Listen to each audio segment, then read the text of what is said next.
Hello, boys and girls. It is Friday. Yeah, Friday. So we are going to finish up our week with our citizenship module. We are going to talk about PIE again, our author's purpose, PIE. So we are going to start out with our high frequency words. We're not going to cheer them today because we have cheered them a lot this week. So I'm going to play a game with you called I Spy. And I'm going to give you a hint. I'll say I spy a word that rhymes with, and I'll say a word. And then you have to look at your high frequency words and see which one rhymes with that word. Or I might tell you it's the opposite of something, or I might give you the definition. But I'm going to play I Spy. And so what that's going to look like is we'll put up the words for everybody to see. But then when I say I spy, I'm going to stop sharing the screen and I'm going to look for the friends who have their hands up who think they know what the word is that I spy. So let's look at our words.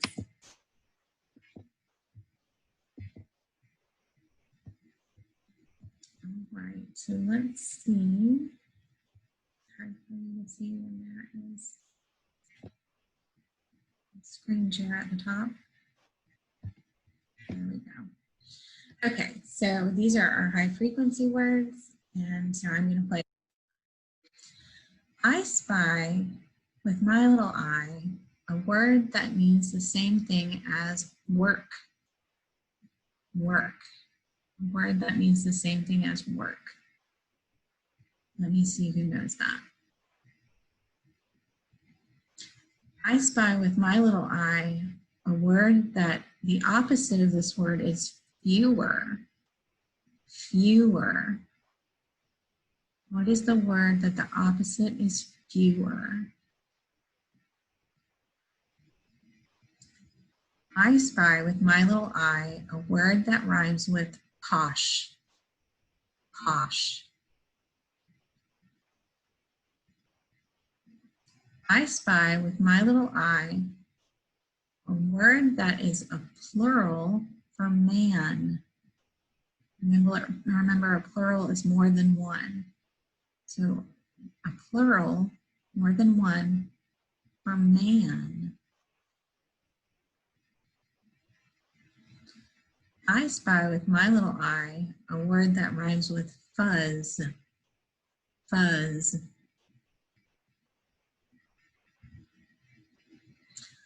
I spy with my little eye a word that means something to stop. To stop. When you come to a blank, you stop. When you come to the blank of a story, the story stops. I spy with my little eye a word that the opposite is right, like your right hand. The opposite of this word is right.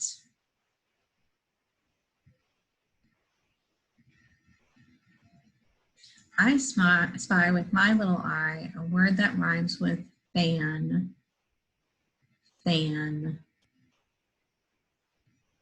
All right, boys and girls, I think there's one more. This word means to look with your eyes. This word means to look with your eyes. Okay, I think that's all of our words, boys and girls. So we're going to go on to our next slide. Our power words. Show me power words. Power. All right, so we've done these this week too, but we're going to go over them again. And some of them, they're going to be questions.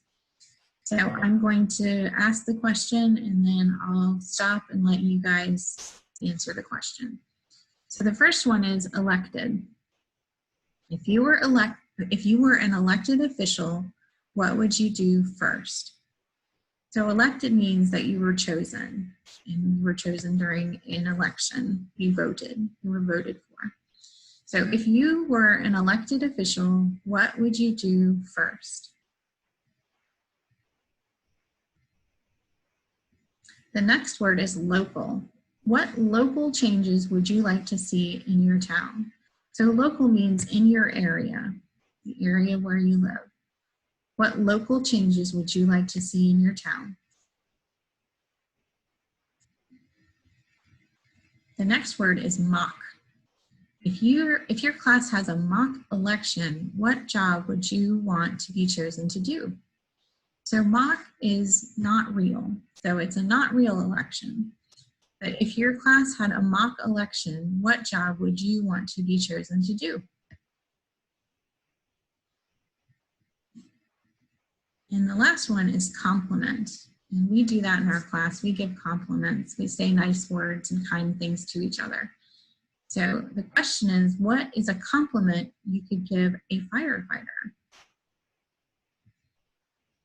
All right. So those were our power words. Let's go to the next slide. Author's purpose. We've talked about this before, and we're going to talk about it again. So author's purpose is, why do authors write? Why are they writing these books? Let's see. They have one of these purposes, and it's easy as pie, and it's P-I-E, because the word starts with P. Persuade starts with P. That's the P of the pie. Inform starts with I. That's the I. And entertain starts with E. That's the E. P-I-E. So to persuade is when the author tries to persuade readers to agree or to do something. So inform is the author gives facts and information about a topic. And then entertain, the author writes for readers to enjoy. So let's see how we can figure out the author's purpose. First, look for clues about the genre. We've talked about genre quite a bit this week. Then ask questions about what you read and find answers. So the things that help us know what an author's purpose is, you think about the genre. And then asking and answering questions about the details, the photos, and the text features will help you figure out the author's purpose. So those things will help you figure it out. If all the details, if there are photos, and if there are text features, they can help you figure out what the author's purpose is. So why did the author write Spoon? Now we talked about this the other day, and we know that the genre for Spoon is fantasy because spoons can't talk. So it is a made-up story. So it is a fantasy. And my friends yesterday thought of some fantasy books as well. They remembered that Clark the Shark was a fantasy. And when you compare one book to another book, it's called text to text. And it just means book to book, but we say the fancy word text to text. So comparing Spoon and Clark the Shark is a text to text, and you think of another book. And then my friends even thought of another book yesterday that was a fantasy, and they said Stregonona. So they said that Spoon and Stregonona, text to text, are both a fantasy book. We have 3 text to text. We have Spoon, we have Clark the Shark, and we have Stregonona. All right, so let's go to the next question. What is the author's purpose in writing Being a Good Citizen? So I'm not going to play the whole entire story. We're going to listen to a little bit of it. And I want you to think about, what's the author's purpose in writing Being a Good Citizen? Is it to persuade, to make you think or agree to something or to do something? I, inform, give you facts or information about the topic. Or E, to entertain. So let's see. I'm going to share with you the book, Being a Good Citizen. And we're going to think about the author's purpose. So let's see. I'm going to just play 2 pages. Community living. Everyone is part of a community. A community is a place where people live, work, and play. Each community is made up of neighborhoods. Those neighborhoods are made up of people. You are one of those people. So you are part of a community. Good citizens make the community a better place. A citizen is a person who lives in a certain place. It can be a town or city, state or country. How can you be a good citizen? Make a difference in your community. Learn about your elected officials and follow rules. Get involved in community activities. Be a good neighbor and help others. Do you want to learn more? Of course you do. Keep reading to find out more about how you can be a good citizen. Just joking. Question: how did the ocean greet its neighbor? Answer: it waved.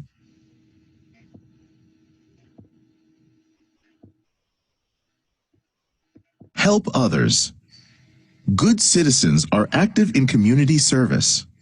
They volunteer their time to help others. They also donate items and money to people in need. That can make a big difference in people's lives. Helping others can make a difference in your life too. It can bring you a lot of joy. Doing good deeds can inspire others to do the same.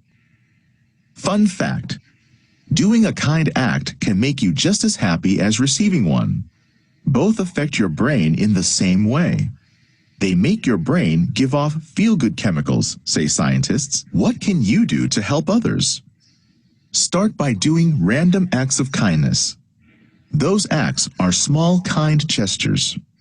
For example, draw a picture for a friend or family member. Say a friendly hello to a neighbor. Give flowers to a teacher. Hold the door open for the next person.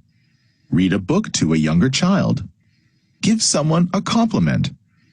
You can do random acts of kindness every day. See how many kind acts you can do for others. Hi, boys and girls. So let's think about what the author's purpose was. Well, I know it wasn't a fantasy because it had real pictures in it, so it wasn't illustrations. And I also know it was a fantasy because nothing happened that couldn't really happen. Everything in the story was real. You had the pictures of the people and of the communities, and they were real pictures. So the other choices are persuade or inform. I don't feel like the author was trying to persuade me. They weren't trying to change my mind about anything or make me do something. So I think that it is the author's purpose was to inform, because this gave me a lot of information about being a good citizen. And some of the things I liked, the reason why I picked the last page, the one about caring and helping others, is because in doing acts of kindness, it's because that's something that everybody can do. Like an example that I do in my life is when I go to the grocery store, I always ask the person who's checking out the groceries if how their day is going. And I sometimes offer to bag the groceries to help them. There are many things you can do. You can just open a door for somebody. You can give someone a compliment. Those are all things that you can do. So please practice random acts of kindness. Do kind things for people. And that makes you a super citizen. So, all right, boys and girls, that's the end of our ELA lesson. I hope that you have a good rest of your day and have a happy Friday. And I will see you on Monday. Bye.